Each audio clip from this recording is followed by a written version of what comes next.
Hey everyone, this may be a long and rambling vlog, but and I just want to kind of go over some of the books that and material I want to get to at some point in 2021. I got a lot of resource material. I don't know, just kind of do a check. And I haven't done a vlog in a while, and just kind of BS with some of you guys and show you some stuff. So this is the OBDM studio bookcase. I got a lot of things over here, a lot of books that I use for source material, ideas for segments, and just general reading beyond UFOs and paranormal and conspiracy stuff. Just a lot of other things that are important to me and have been important to me throughout my entire life. As I was going through some older boxes that I hadn't opened up some boxes. I've acquired and accumulated a lot of older UFO stuff that I haven't dug through. Like case in point, this pamphlet, this binded, like it looks like this was done at Kinko's, and this is Strange Tales of Butler County. This is the second edition prepared for the 10th annual Butler Paranormal Conference in 2017. I got this, I believe this is given to me by my younger brother, Clown Baby. He visited and went to a UFO conference to see Nick Pope and David Paulides talk, and he gave me this along with like a lot of other UFO stuff. I haven't dug through this yet. I've been meaning to. This is like boots on the ground, people who are invested in the local stories of Butler County and what is going on there. They took the time to put this out. So there's probably things in here that are not common knowledge, at least to myself and maybe a lot of other people that are interested in the UFO and paranormal topics. But a lot of cases in here, and I haven't had a chance to dig through this yet. I want to. And I was also, I'm given like stickers. Like I'm not sure if you guys can see that. It's, some interesting stickers, like cryptozoological stickers. The light's a little shining a little too bright on that. So that I got to go through. I found this. This is a DVD signed by Travis Walton himself, and this is the Travis Walton true story of the guy who was his character, or not his character, him. He was featured as the main character in the story and movie Fire in the Sky. I've seen him talk. Seems like a very nice guy. Very authentic with what he has to say about his alien abduction experience. So I have this. I watched this. Although I'm pretty familiar with the story, and I put up a talk of his that he gave in Phoenix about a year and a half ago. I recommend anybody checking it out if you guys are into the UFO abduction experience and those stories. So I got that DVD. I don't think I've watched it yet. And as I was digging through stuff, I found one of my old band's CDs. The lighting here is very harsh right now. It's 1.3, my old metal band. This is our CD we put out in like 2005. I found that. I guess there's still a few copies floating around after 15 years. But then I found also this. This is Look UFO Monthly. This is from 1974. Haven't looked at this. This was a part of the bunch of books and pamphlets and magazines I was given by my brother, Clown Baby, and this is some old school stuff when it comes to ufology. I've been digging back through some older cases to try to wrap my head around different UFO experiences and phenomenon,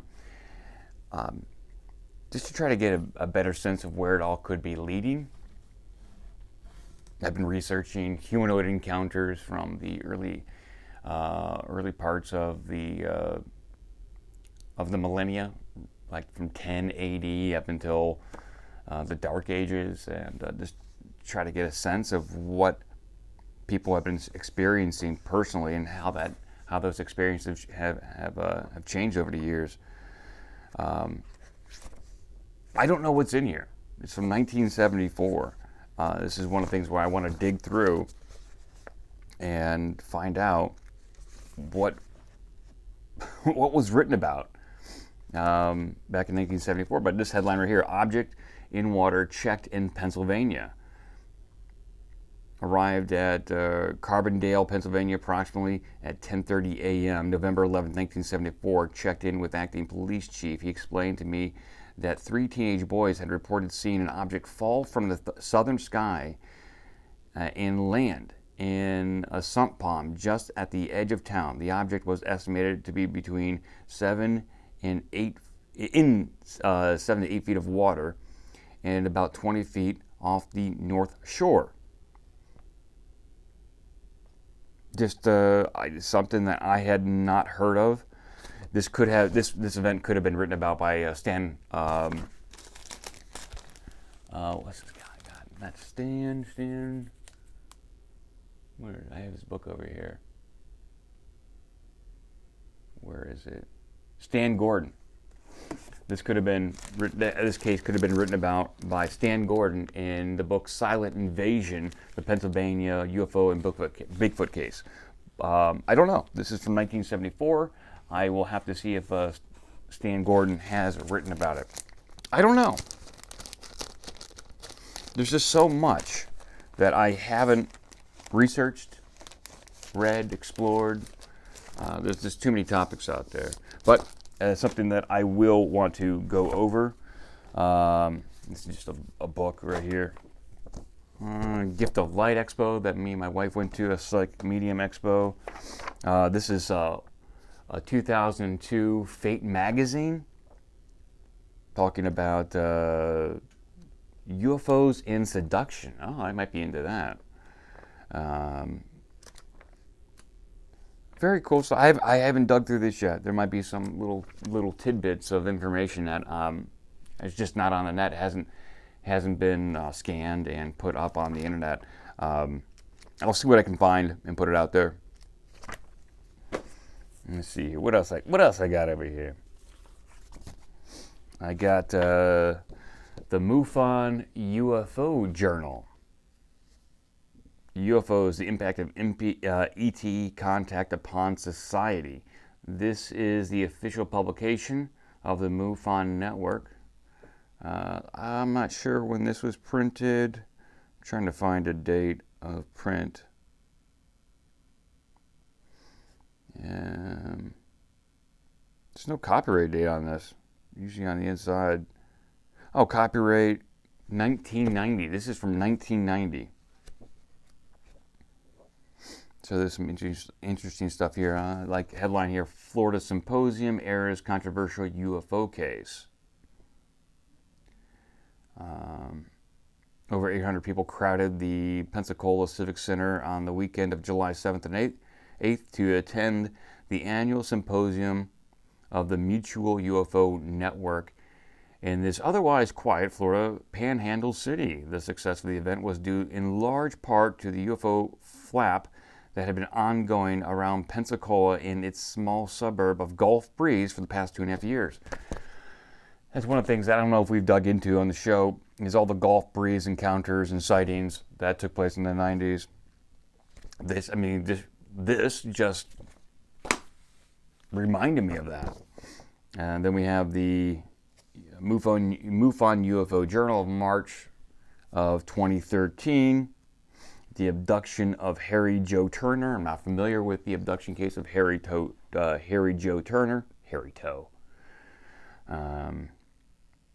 So on August 28, 1979, Harry Joe Turner, 28, of Winchester, Virginia, truck driver, says he was abducted by a UFO larger than his 88-foot-long truck.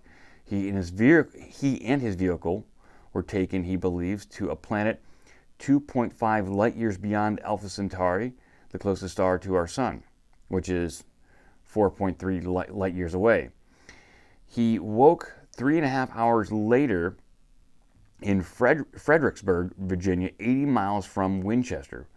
Both mileage indicators on his truck says that he traveled only 17 miles. A possible second abduction on September 8th also is suggested. The case features damage to his truck, electromagnetic effects, physical and physiological and psychological after effects, and memory loss. So I'll dig into that a little bit more. So not only was he abducted, but his entire truck. Then I have this like stapled kind of thing here, which is the Boru Journal. I am not familiar with the Boru Journal, but this is from fall of 1995. Dig in here some more. Why not? Let's just keep going. See what else we got in here. This is the Garden of Secrets. This is the Garden of Secrets right there. This looks to be from 2003. It's got interviews with George Norrie, Fairy Nice Gardens, Interdimensional Horticulture. Honestly, there's some pretty interesting articles here. I'll read the fairy stuff. It's got a nice page, double page right there, Garden of Spirits. And then I have this older one right here. This is from 1972. It's just called Flying Saucers. And this is all black and white. I'm not sure exactly what's in here, but it's very well laid out and printed. And this goes into quarter century of UFOs in North America. This is back in 1974. So we have shaver saucers and 3 men in black. I should have read this before I did the Men in Black segment, because this is an account back then that hasn't been filtered through all internet stories and kind of manipulated. That this might be actually a little closer to the source of what is possibly going on with Men in Black. So I'm going to put this aside and read that probably at some point today. See if I can scan it and put it on the internet. Probably just scan all this stuff and put it up in some archive. Harmonious communication with yourself. This is from the Gift of Light Expo that my wife and I went to a few years ago. This all has to do with using tuning forks and sound to cleanse yourself, energetically align yourself with the harmonics of the earth. And when I went through that experience, it's very interesting. I talked about it a little bit on the show a few years ago, but this older woman used tuning forks to go over my entire body and kind of cleanse my aura. And there was a very interesting thing that happened where she clicked 2 different tones of a tuning fork together, put them on either side of my ear, and it's very difficult to explain in words, but it felt like it shifted my brain and consciousness for a little bit. It was a very interesting experience. And I'm gonna grab some coffee here. I'm drinking coffee out of my Lieutenant Worf Star Trek Next Generation coffee mug.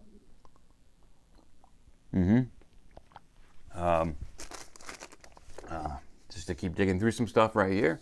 The UFO Magazine, The Truth is Coming. You see that? It says it in magazine form. The truth is coming. Well, we'll see. This was put out. When was this put out? When did they say the truth is coming? Let's see here. Trying to find a publication date on this. Maybe it's on the back. Barcode, no. They have an email address down here, so 2003, 2002, 2003, because on the back they have an advertisement for the 12th Annual International UFO Congress Convention and Film Festival. This was in Nevada. I think it has since moved to the International UFO Congress. I think has gone to Phoenix, because I attended that a couple years ago. We got this other one, Open Minds, the Brooklyn Bridge UFO abduction.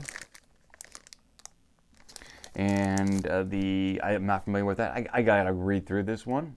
And then at the bottom there is a different story that says the Children Time Warp Case, the strange encounters of Corporal and 7 soldiers. Space law, legal issues related to space exploration. When was this put out?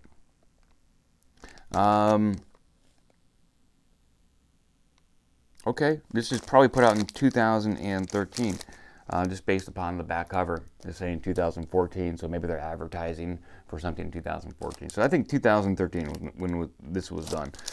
I want to read about time-traveling children, and the Brooklyn UFO case, don't know. Like, all this stuff that I'm going over, like, I don't know if I can get to it on, like, the main show. Maybe. I'd probably have to kick off more shows if I want to keep up with all this older UFO stuff, and also keep up with the current events of everything that's going on. But maybe I'll just put it out as like RSS feed, Patreon stuff only. I don't know. Like, there's so much stuff here that I want to get to, but it's tough to, because I got a full-time job. And if I could just sit around and research this stuff all day, I would. I know if I had that kind of time where I could just research all day, I would be able to make some good correlations, create a database, and figure some stuff out. You know, I like to goof around in the show and speculate, but all that comes from a place of genuine curiosity. I mean, I love the topic. It's absolutely fascinating to me. But I also, at the same time, like to goof around and make fun of everything. So I do my best to balance. Let's keep going here. I got a few more items here. This is a huge book. This is from 2008. And this is the MUFON UFO Network. This is, I think, the program guide to the International UFO Symposium. So let's see who is speaking. Do they have any guest listing for who would be speaking at this symposium? They got benefactors, they got staff. I'm kind of curious to see who was speaking back then. Let's see here. 2008 proceeding dedication about benefactors, state directors, research specialists.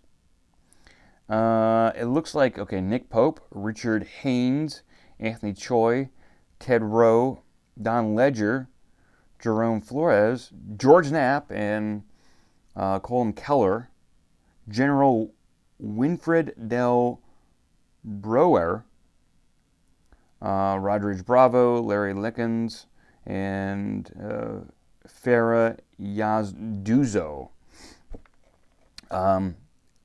Boy, the only ones that I'm really familiar with are Nick Pope and obviously George Knapp. So let's go to page 126, where George Knapp was being talked about in this 2008 MUFON Symposium. I'm not sure. Oh, so even back then, so in reference to George Knapp and Colin Keller, I think this is about the Skinwalker Ranch, because back in 2008, in this it says science confronts the unexplained at a remote Utah ranch. While writing the book Hunt for Skinwalker, authors Colin Keller, so Colin Keller, I believe, wrote this book, with George Knapp, and this is the Hunt for Skinwalker Ranch, and you can see at the bottom, it is George Knapp and Colm Keller. They wrote it together, so his name should have been familiar to me, wasn't. But yeah, they wrote that book together. Oh, geez. And so, even back then, Skinwalker Ranch, long before the series came out, before it kind of blew up more in pop culture. But while writing the book, Hunt for Skinwalker Ranch, authors Colm Keller and George Knapp resigned themselves to the likelihood that they would be criticized from many sides, primarily because the book on the study on which it is based explores so many different kinds of strange phenomena. These activities were centered on a ranch in a rural part of northeastern Utah, an area known as a UFO hotbed for the last 50 years. They led an in-depth scientific study of the area by the National Institute for Discovery Sciences, NIDS, based in Las Vegas. The work of NIDS at the Skinwalker Ranch might represent the most intensive study of a paranormal hotspot in history. So this is back in 2008, talking about Skinwalker Ranch. 12 years later, are we any closer to finding out about Skinwalker Ranch and what might be going on there? Maybe just a little bit closer with the most recent TV series with PhD Travis Taylor and the TV crew that they have there with this History Channel.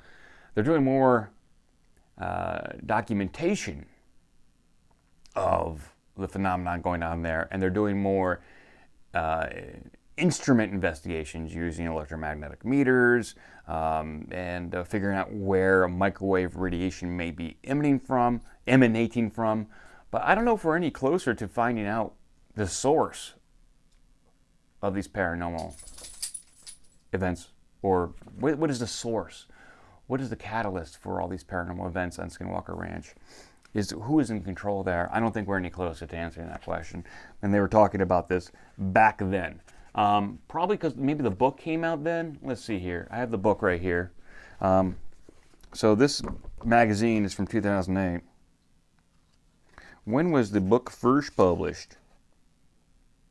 2005. So the book was first published in 2005. So they're probably still going on their book tour and talking about it in 2008. So it's a lot of maps here, examination of physical evidence, like a lot of cool stuff. I didn't even know I had all this stuff, but it is very thorough with what they found there. It's an abbreviated version. Abbreviated version of the book, but it's got nice pictures. So probably have to go through that at some point in time. And then I got this last magazine here, which is called Enigma. Enigma magazine is exclusive. The Alien Files 16-page feature. And it's got Scolder. I can't talk.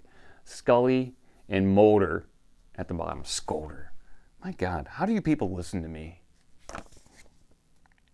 I appreciate it, though. This magazine, when was it published? I want to know. So it's got the X-Files on there, so I'm going to guess like mid-90s this magazine is from. 1997. So some fascinating stuff in here. And it's got a whole section on just crazy conspiracies. You see that? Crazy conspiracies. Number one is Moongate, the moon hoax. Number two, Money Watch. Okay, let's take a listen. I'm familiar with the moon hoax, but Money Watch. What is the Money Watch crazy conspiracy? The metal strips in banknotes are a form of a tracking device which allows the government to keep tabs on us, and through the use of metal detectors, to know exactly how much money we take with us when leaving the country. What's the verdict on this, according to this magazine? Absurd and completely impractical. The British system of covering the country with a network of surveillance cameras is far more effective. Besides, How would the government know when you pass a note to another person? Would the code in the strip change? So yeah, I agree. And there's a strip of metal in every US dollar, but for tracking a person, might be impractical. Although, this is from the mid-90s. Yeah. At that time, Alex Jones was coming up, Jordan Maxwell was still around, and there's a few other people that were doing things. Let's see, this book I believe came out then. This is None Dare Call It a Conspiracy. Let's see, this is 1971. A good, but the 90s was a good start to a lot of the UFO books and resurgence of interest into the topic of UFOs, but also conspiracies, martial law, and government UN conspiracies was also very big. Started in the mid 90s. Got that book right there. So some interesting stuff there, and then I got some books that I've been meaning to go back through. The Field Guide to UFOs, which I was planning on just like starting a TikTok channel for just reading like every single one of these cases, and this features like every type of UFO that has been encountered and is categorized by type, variant, skeptics' suggestion of what it really could be. And that's not, or and then the actual incident that took place in which the eyewitness observed and looked at this UFO. And it's also got the date, location, and the witness listed. So I have the field guide to UFOs, and also have a field guide to extraterrestrials. And there's probably about like maybe 100 different variants of UFOs, and then 100 different variants of ETs. I'd like to go through every single one of them. I don't know if it's going to be possible, but I would like to. That's something I want to do. And then I got this book for Christmas. This is given to me by my future brother-in-law. And this is the Hooper Project, Bigfoot Encounters in California. This is written by David Paulides. So he goes into great detail about Bigfoot encounters in California, and speculation of what those big feet are. DNA tests and everything. Very thorough research, and I'm a big fan of David Paulides and his work. Even if he doesn't hit the mark every time, he is damn close to the target, I believe. So this is a fascinating book that I'm looking forward to reading, because he's talked about this. I tend to be more fascinated with the missing 411 stuff than hardcore Bigfoot research, but I will dig into this. But at the same time, I picked up this book last year called Bigfoot, Wildman, and Giants. This is an archived articles. I can't talk. Archived articles from 1680 to 1923. And this is also by David Paulides. And in here, it's just like scanned articles from newspapers around this country, and I believe Canada as well. Maybe even all around the globe. I'll have to investigate that a little bit more. All around the globe, people encountering big feet, Sasquatch. For instance, I'll read this one right here. This is from the Fort Worth Daily Gazette, Texas, May 2nd, 1894. And it's very blurry, but I will try to believe it.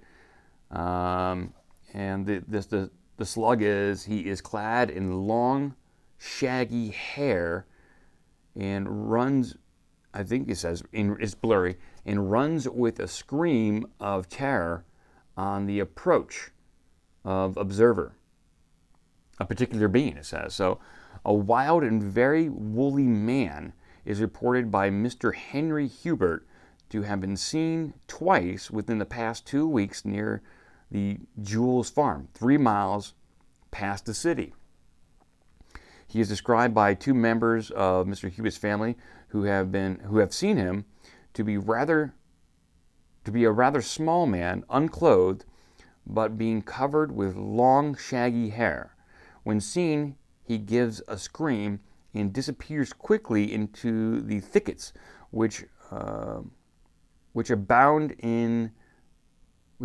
the vicinity. They are positive their eyes have not deceived them.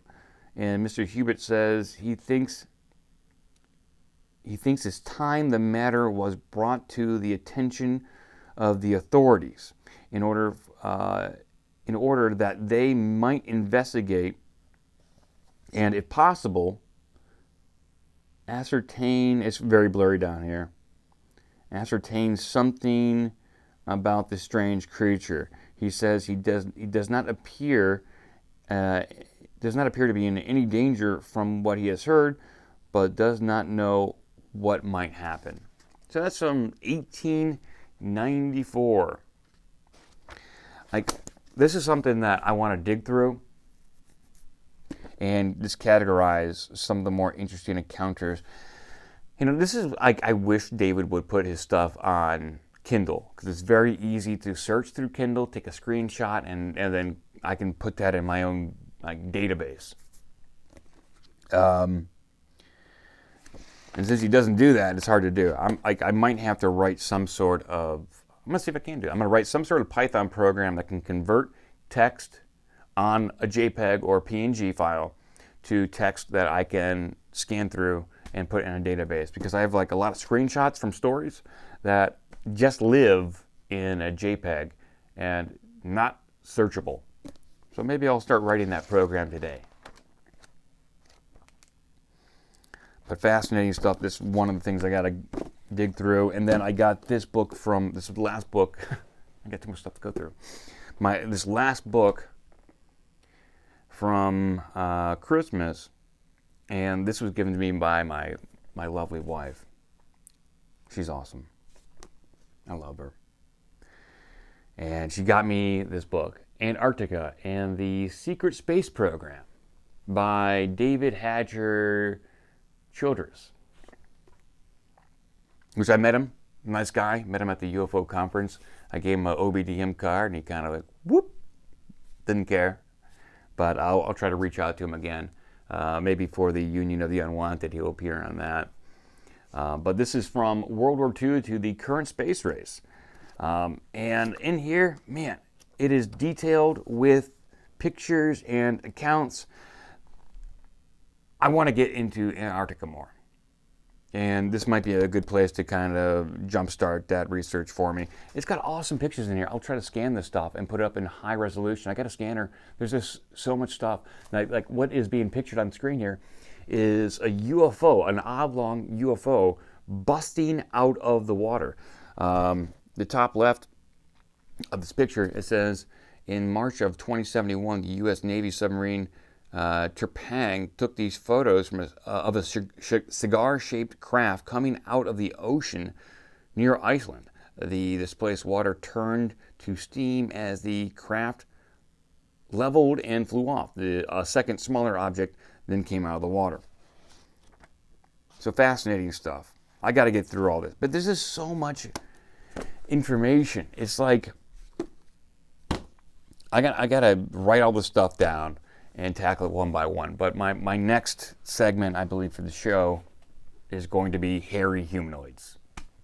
Hairy, dwarf-like humanoids. And I'm going to try to find the stories that I find to be interesting. Things that are just out of the ordinary. Beyond encountering a hairy humanoid. What is the interaction like? Well, thanks for hanging out with me on this morning. Hope everyone is doing well out there, and well, talk to you soon. Bye.